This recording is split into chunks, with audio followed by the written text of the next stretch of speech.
नमस्ते दोस्तों, मैं हूँ संध्या विश्वकर्मा। आज हिंदी शिक्षालय में हम चर्चा करेंगे सुभद्रा कुमारी चौहान की कालजयी कहानी राही की।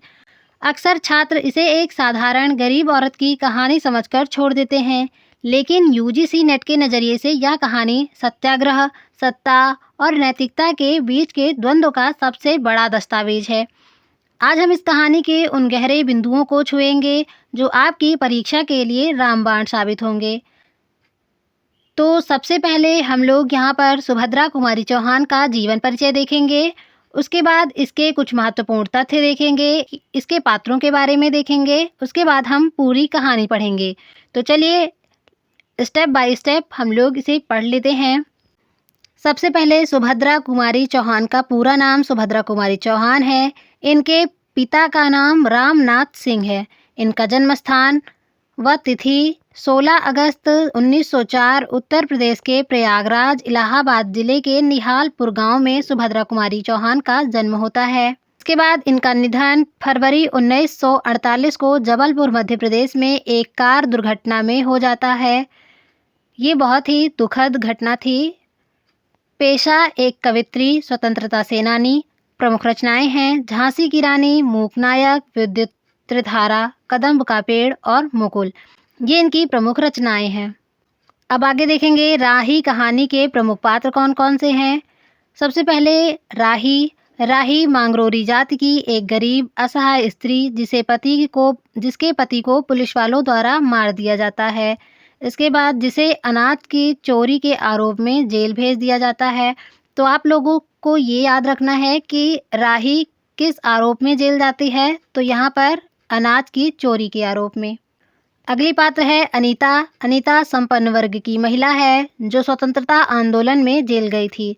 तो यहाँ पर ये भी याद रखना है कि अनीता किस लिए जेल जाती है, तो स्वतंत्रता आंदोलन में भाग लेने के कारण। गौड़ पात्रों में है पति, राही का पति जिसे पुलिस वाले मारते मारते मार देते हैं। उसके बाद है बच्चा, राही का बेटा जिसके लिए राही अनाज की चोरी करती है। इस कहानी में ज़्यादा पात्र नहीं हैं। आइए अब हम कहानी का थोड़ा सा विशेष देख लेते हैं, यानी कि इसके प्रमुख तथ्य कौन कौन से हैं। इस कहानी में संवादात्मक और आत्मकथात्मक चित्रण है। मांगरोरी जाति की कठिनाइयों का वर्णन किया गया है।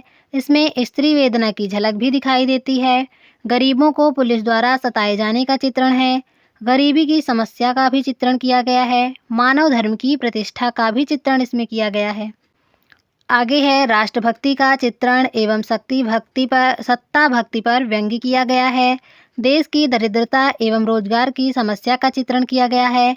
राही को 5 सेर अनाज की गठरी की चोरी के कारण 1 साल की सज़ा मिलती है। तो ये पॉइंट काफ़ी इम्पॉर्टेंट है कि 5-6 सेर अनाज की गठरी की चोरी करती है और कितने साल की सज़ा होती है, 1 साल की। इस कहानी में तथाकथित कांग्रेसी नेताओं पर व्यंग्य किया गया है। तो ये तथ्य बहुत ही इम्पॉर्टेंट हैं। आप लोग इसे अपनी नोट्स में ज़रूर कॉपी कर लें। अगर आपको इसकी पीडीएफ चाहिए तो आप लोग टेलीग्राम चैनल से मेरे जुड़ सकते हैं, जिसकी लिंक मैं डिस्क्रिप्शन में आप लोगों को प्रोवाइड कर दूंगी। चलिए अब हम कहानी पर आते हैं और कहानी पढ़ लेते हैं। कहानी शुरू होती है अनीता द्वारा राही का नाम पूछने पर। तो चलिए अब हम लाइन बाय लाइन कहानी पढ़ लेते हैं। अनीता कहती है, तेरा नाम क्या है? राही, तुझे किस अपराध में सजा हुई? चोरी की थी सरकार। चोरी क्या चुराया था? नाज की गठरी। कितना अनाज था? 5-6 सेर होगा। और सज़ा कितने दिन की? साल भर की। तो तूने चोरी क्यों की? मजदूरी करती तब भी तो दिन भर में 3-4 आने पैसे मिल जाते। हमें मजदूरी नहीं मिलती सरकार। हमारी जाति मांगरोरी है। ये काफ़ी इम्पोर्टेंट है। किस जाति की थी राही? तो मांगरोरी जाति की। हम केवल मांगते खाते हैं और भीख ना मिले तो फिर चोरी करते हैं। उस दिन घर में खाने को नहीं था। बच्चे भूख से तड़प रहे थे। बाजार में बहुत देर तक मांगा। बोझा ढोने के लिए टोकरा भी लेकर बैठी थी, पर कुछ न मिला। सामने किसी का बच्चा रो रहा था। उसे देखकर मुझे अपने भूखे बच्चे की याद आ गई। वहीं पर किसी की नाच की गठरी रखी हुई थी। उसे लेकर भागी ही थी कि पुलिस वाले ने पकड़ लिया। अनीता एक ठंडी सांस ली, बोली, फिर तूने कहा नहीं कि बच्चे भूखे थे इसलिए चोरी की? संभव है इस बात से मजिस्ट्रेट कम सजा देता। हम गरीबों की कोई नहीं सुनता सरकार। बच्चे आए थे कचहरी में, मैंने सब कुछ कहा पर किसी ने नहीं सुना। राही ने कहा। अब तेरे बच्चे किसके पास हैं? उनका बाप है? अनीता ने पूछा। राही की आंखों में आंसू आ गए। वह बोली, उनका बाप मर गया है सरकार। जेल में उसे मारा था और वहीं अस्पताल में वह मर गया। अब बच्चों का कोई नहीं है। तेरे तो बच्चों का बाप भी जेल में ही मरा। वह क्यों जेल आया था? अनीता ने प्रश्न किया।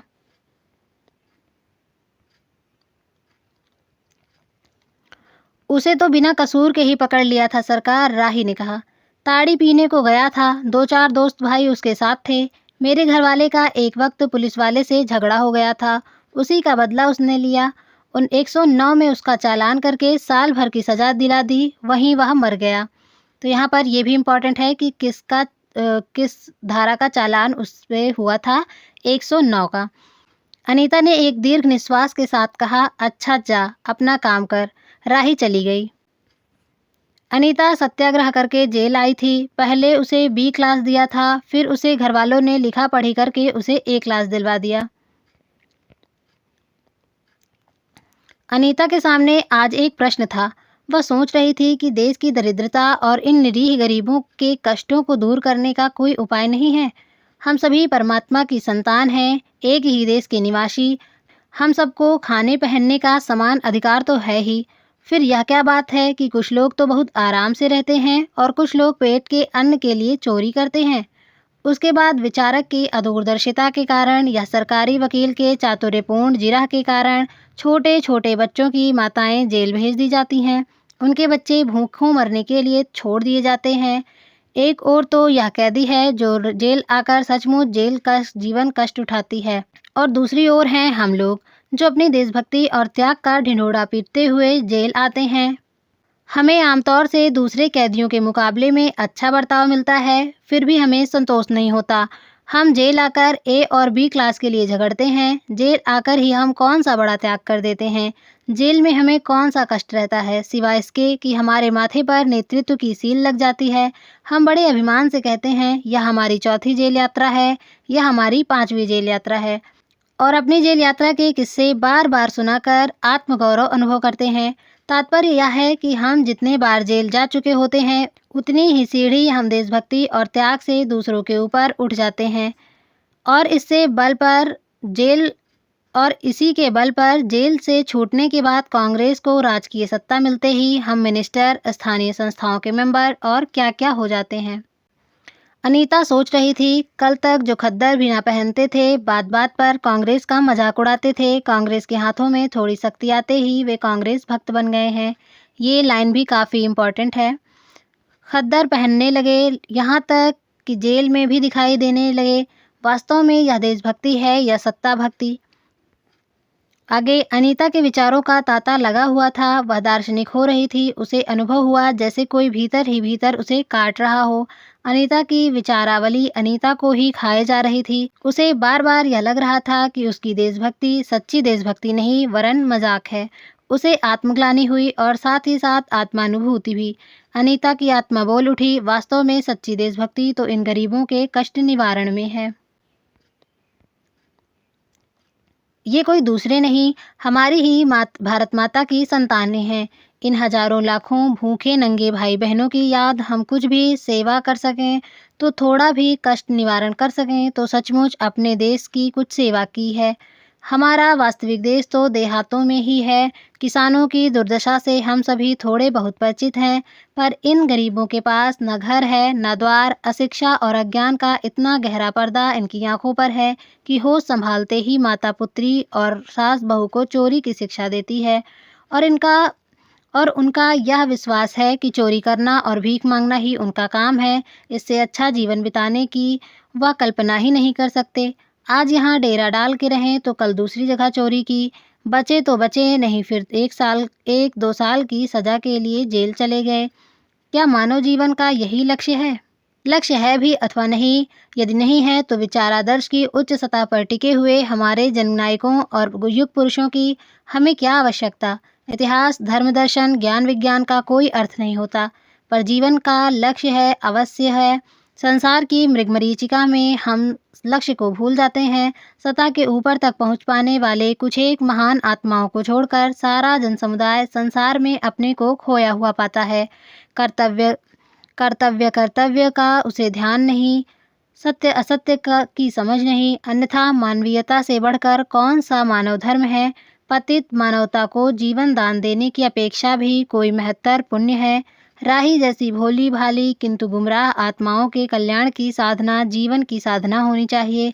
सत्याग्राही की यह प्रथम प्रतिज्ञा क्यों न हो, देशभक्ति का यही मापदंड क्यों न बने। अनीता दिन भर इन्हीं विचारों में डूबी रही। शाम को भी इसी प्रकार वह सोचते सोचते सो गई। रात में उसने सपना देखा कि जेल से छूटकर वह इन मांगरोरी लोगों के गांव में पहुंच गई है। वहां उसने एक छोटा सा आश्रम खोल दिया। उसी आश्रम में एक तरफ छोटे छोटे बच्चे पढ़ते हैं और स्त्रियां सूट काटती हैं, दूसरी तरफ मर्द कपड़ा बुनते हैं और रुई धुनते हैं। शाम को रोज उन्हें धार्मिक पुस्तकें पढ़कर सुनाई जाती हैं और देश में कहाँ क्या हो रहा है यह सरल भाषा में समझाया जाता है। वही भीख मांगने और चोरी करने वाले आदर्श ग्रामवासी हो चले हैं। रहने के लिए उन्होंने छोटे छोटे घर बना लिए हैं। राही के अनाथ बच्चों को अनीता अपने साथ रखने लगी। अनीता यही सुख स्वप्न देख रही थी कि रात में वह देर से सोई थी। सुबह 7 बजे तक उसकी नींद न खुल पाई। अचानक स्त्री जेलर ने आकर उसे जगा दिया और बोली, आप घर जाने के लिए तैयार हो जाइए, आपके पिता बीमार हैं, आप बिना शर्त छोड़ी जा रही हैं। अनीता अपने स्वप्न को सच्चाई में परिवर्तित करने की एक मधुर कल्पना को लेकर घर चली गई। तो दोस्तों ये रही राही कहानी। तो दोस्तों राही कहानी हमें सिखाती है कि साहित्य केवल कल्पना नहीं, समाज का आईना है। अगर आप राही के इन बिंदुओं को समझ गए तो इस कहानी से आने वाला कोई भी प्रश्न आपसे गलत नहीं होगा। यूजीसी नेट हिंदी की ऐसी ही सटीक तैयारी के लिए हिंदी शिक्षालय से जुड़े रहें। और अगर इसकी पीडीएफ आप लोगों को चाहिए तो आप लोग मेरे टेलीग्राम चैनल से जुड़ सकते हैं, जिसका लिंक मैं डिस्क्रिप्शन में दे दूंगी। अगले वीडियो में हम चर्चा करेंगे एक और महत्वपूर्ण इकाई पर या फिर अगली कोई महत्वपूर्ण कहानी पर। तो पढ़ते रहिए और मेरे चैनल को सब्सक्राइब कर लीजिए, वीडियो को लाइक कर दीजिए। मिलते हैं नेक्स्ट वीडियो में, तब तक के लिए धन्यवाद।